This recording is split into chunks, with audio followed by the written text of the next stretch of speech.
नमस्कार, आप देख रहे हैं बीबीवी टीवी और मैं हूं आपके साथ ईशा गर्ग।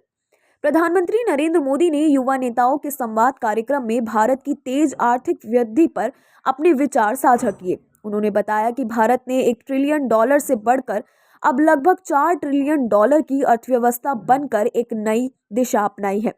पीएम मोदी ने इस बढ़ती हुई अर्थव्यवस्था के प्रभावों पर प्रकाश डाला, जिसमें इंफ्रास्ट्रक्चर, ग्रामीण कनेक्टिविटी, स्वास्थ्य सेवाओं और डिजिटल सेवाओं में बड़े पैमाने पर निवेश शामिल है।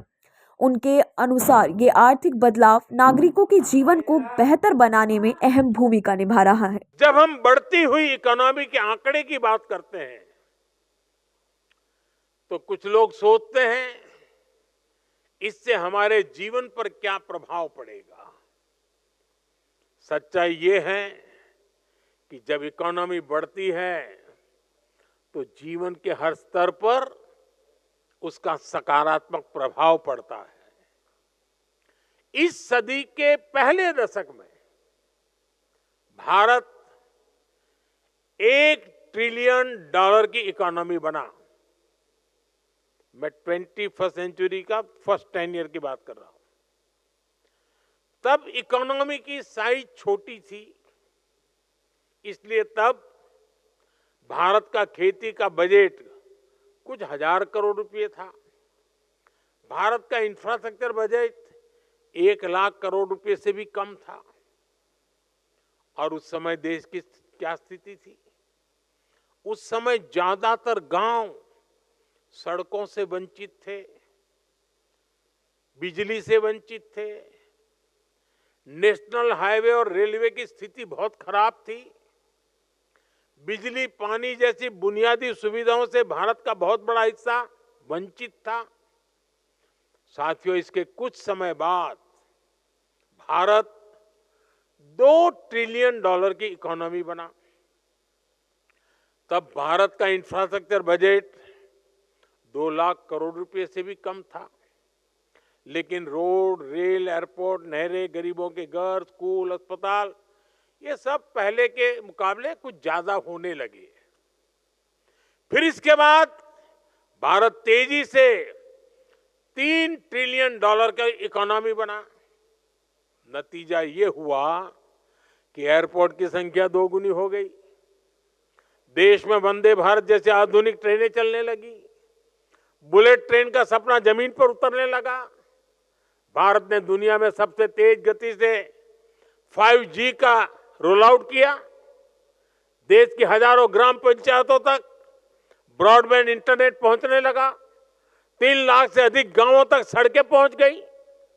नौजवानों को 23 लाख करोड़ रुपए का बिना गारंटी वाला मुद्रा लोन दिया। मुफ्त इलाज देने की दुनिया की सबसे बड़ी योजना आयुष्मान भारत शुरू की गई। किसानों के बैंक खाते में हर वर्ष हजारों करोड़ रुपए सीधे जमा करने की योजना शुरू हुई। गरीबों के लिए 4 करोड़ पक्के घर बनाए गए। यानी अर्थव्यवस्था जितनी बड़ी होती गई, उतना ही ज्यादा विकास के कार्यों ने गति पकड़ी, उतने ही ज्यादा अवसर बनने लगे। हर सेक्टर में समाज के हर वर्ग उसके लिए खर्च करने की देश की क्षमता उतनी ही बढ़ी। साथियों, आज भारत करीब करीब $4 ट्रिलियन इकोनॉमी है। इससे भारत का सामर्थ्य भी कई गुना बढ़ गया है।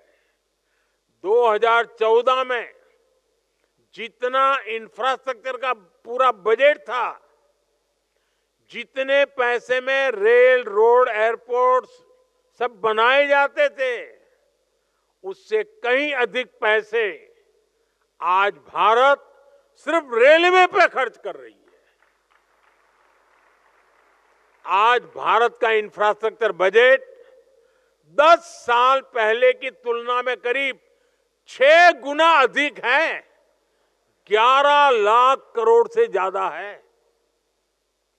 और इसका परिणाम आज आप भारत के बदलते हुए लैंडस्केप में देख रहे हैं। ये भारत मंडपम भी इसका एक खूबसूरत उदाहरण है। आप में से कोई लोग पहले अगर यहाँ प्रगति मैदान में आए हो तो मेले लगते थे बीच में, और देश भर के लोग यहाँ आते थे, टेंट बना करके काम चलता था। आज ये सब संभव हुआ। साथियों, अब हम यहां से बहुत तेज गति से $5 ट्रिलियन इकोनॉमी के पड़ाव की तरफ बढ़ रहे हैं। आप सोचिए, जब हम 5 ट्रिलियन तक पहुंचेंगे तो विकास की स्केल कितनी बड़ी होगी, सुविधाओं का विस्तार कितना ज्यादा होगा। भारत अब इतने पर ही नहीं रुकने वाला। अगले दशक की समाप्ति होते होते भारत $10 ट्रिलियन के पड़ाव को भी पार कर जाएगा। आप कल्पना कीजिए, इससे बढ़ती हुई इकोनॉमी में जब आपका कैरियर आगे बढ़ेगा तो कितने सारे अवसर आपके लिए होंगे। आप जरा कल्पना कीजिए, 2047 में आप किस उम्र के होंगे, आप अपने परिवार की किन व्यवस्थाओं की चिंता में होंगे। आप कल्पना कीजिए 2047 में जब आप 40-50 के आसपास होंगे, जीवन के एक महत्वपूर्ण पड़ाव पर होंगे और देश विकसित हुआ होगा, तो उसके सबसे ज्यादा फायदा किसको मिलेगा? किसको मिलेगा? आज जो नौजवान है, सर्वाधिक फायदा उनको ही मिलने वाला है।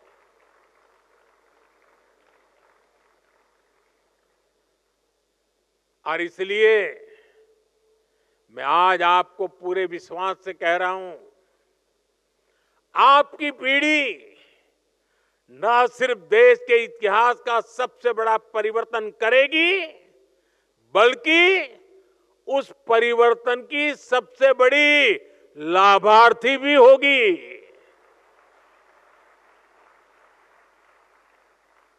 बस इस यात्रा में हमें एक जरूरी बात याद रखनी है, हमें कंफर्ट जोन की आदत से बचना है। यह स्थिति बड़ी खतरनाक होती है। आगे बढ़ने के लिए कंफर्ट जोन से बाहर आकर रिस्क उठाना जरूरी है।